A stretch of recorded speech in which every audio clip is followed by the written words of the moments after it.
Ètò ìfilọ́lẹ̀ ibùdó àgbáyé fún ìtàn àṣà àti ìṣe Yorùbá tí a ń ṣe lónìí kìí ṣe fún Yorùbá nìkan. Gbogbo èrò wa àtàníyàn wa ni pé kí a máa rérò níbí láti gbogbo àgbáyé, kí wọ́n máa wá kẹ́kọ̀ọ́ níbí nípa gbogbo ṣẹ̀ǹbáyé Yorùbá. Nítorí náà, Gẹ̀ẹ́sì lèmi máa fi sọ̀rọ̀ mi lónìí o, kí gbogbo àwọn tí wọ́n máa bá wa kàn án, tán máa bá a kan gbogbo ìfilọ́lẹ̀ yìí sí afẹ́fẹ́, kí wọ́n lè gbé káàkiri àgbáyé, kí gbogbo àwọn èèyàn gbọ́ kán dẹ̀ mọ̀ pé Yorùbá èyí tá a fẹ́ ṣe ń bí o, pé Yorùbá gbégbésẹ̀ kan tí gbogbo àgbáyé láti gbọ́, tí wọ́n dẹ̀ láti mọ̀. Alagba Alao Adedayo and the Institute of African Studies and the Yoruba Language Centre, University of Ibadan, thank you for the very kind invitation to be here for the launching of the International Centre for Yoruba Arts and Culture, so fittingly located here in Ibadan, or your state. You have initiated a place that will give context and depth to our understanding of our past, our place and role in the present, and hopefully our preparation for the future. A place that will help tell a fuller, deeper, and richer story of a proud, creative, and colorful people, but also of the rich tapestry of cultures, races, ethnicities, and faiths of which they are a part. At a more reflective level, we will, through this repository and the traditions embedded in the artworks and cultural artifacts, imbibe the triumphs, the challenges, the inventions, and the spiritual heritage of the Yoruba people. We know that well before contact with the Western world, and Alaafin has made that very clear to us, the Yorubas had a fine artistic and a fine political tradition, rendered through sculpture and architecture, using bronze, wood, stone, terracotta, and brass. Such was the quality of the work that when Leo Frobenius, the German ethnographer, came across the Ife bronze and terracotta sculpture, he was convinced that he had discovered the treasures of the mythical lost city of Atlantis. Later research proved him wrong. These were actually the works of 12th to 15th century AD Yoruba craftsmen. But beyond and yet inherent in the splendor and beauty of the artworks and the genius of artists are the histories and stories of our people. The forced relocation of Yoruba people by slave dealers to the Americas and the Caribbean, and other unspeakable degradations and atrocities of slavery, and the ways in which Yoruba culture adapted and survived in the dehumanizing humiliations and sufferings in those distant and hostile environments, and how here at home, Yoruba culture also had to adapt to the onslaught of colonialism in Nigeria by the British, and in Benin and Togo by the French. In Death and the King's Horseman, a classic play by Professor Wole Soyinka, we see forces at work that try to adapt cultural practices with tragic consequences. The effort of the district officer in that play to prevent Election Oba from doing his duty to accompany his Oba into the great beyond ended with the son of the election himself taking his own life. The story of how the clash of cultures with colonial overlords shaped who we are today, and to some extent, the incongruity of our institutions. So culture is not just about the past. It's neither static nor immutable. It is constantly creating and recreating.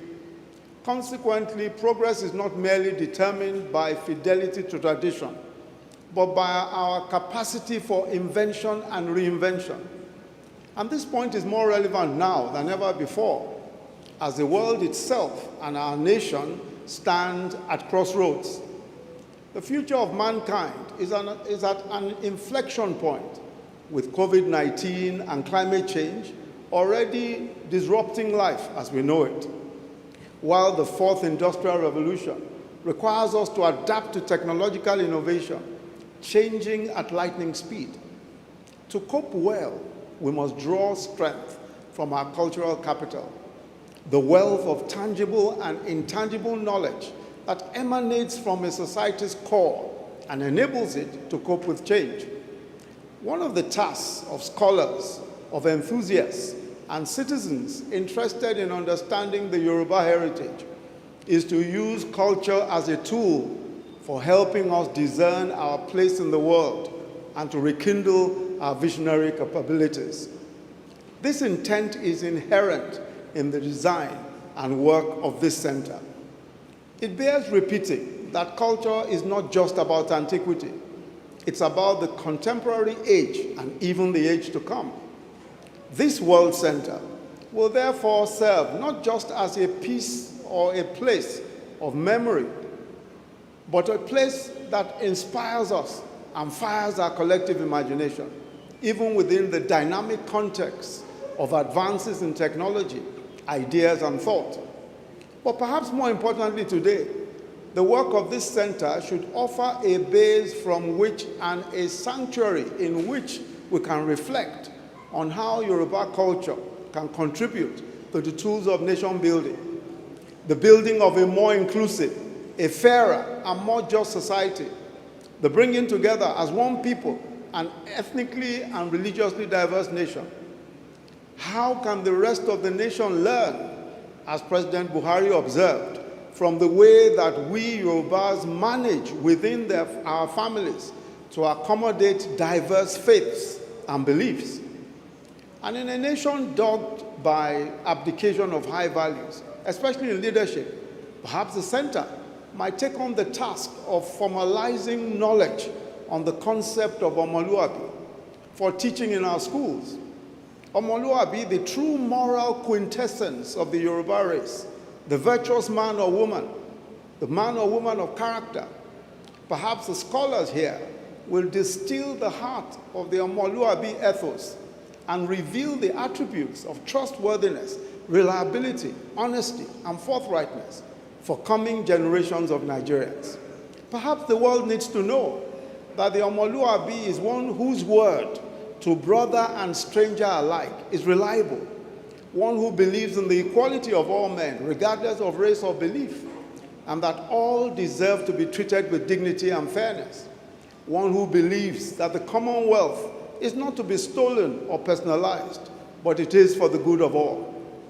Given the range of its ambitions and the strength of the resources that will come here, I know that this center will locate itself in the emergent creative economy and light the fires of imagination, especially of our young people. So it might also be of use to formalize knowledge on how, for example, a Fela Anikulapo Kuti used an admixture of the rhythms of the heartland and high life to create a new genre of music, Afrobeat, that has since become a global phenomenon. Today, young Nigerian artists are using local sounds to create a globally popular culture. Is there something to be learned here? Additionally, the center should offer a destination for missions of discovery by the very many Africans in diaspora who trace their origins to the Yoruba people and promote closer links between the Yoruba people in the homeland and their kith and kin in the diaspora. But more importantly, provide a crucial pillar in the global attempt to build social and economic bridges between peoples of African descent everywhere in the world. And while we're at it, you must join in the global movement to champion the return of artifacts that were plundered, looted, or illegally taken away from these shores. Indeed, the center should serve as a home for such returned items where the immediate provenance or circumstances in which the items were taken is unclear or not known. So let me again commend the architects of this initiative, led by Alagba Alao Adedayo, for the boldness and ambition of their enterprise and for the enormous self-sacrifice and patriotism that this must have entailed. We must all seize this moment. We must seize this moment and join in this glorious civic endeavor. And the time to do so is now. Àgbájọ owó la fi ń sọ̀yà. Àjèjì ọwọ́ kan ò gbẹ́rù dórí o. Bẹ́ẹ̀ dẹ̀ rèé, a kì í rẹ́fọ̀n ta lẹ́ẹ̀mejì o. The time is now. Àbọ̀ mi rèé o. Mo kí gbogbo yín o. Thank you.